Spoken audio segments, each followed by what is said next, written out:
انا مش ضدك، انا بحب رموز النادي وبحب يعني يعني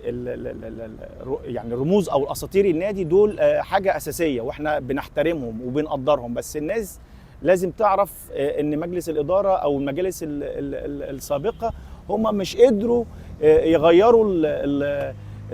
هقول المشاكل الاداريه او الفنيه اللي كانت ناتجه عن مجلس الكومي او المجالس السابقه او الكلام ده. فانت في مشكله كبيره وكان عندي انا امل،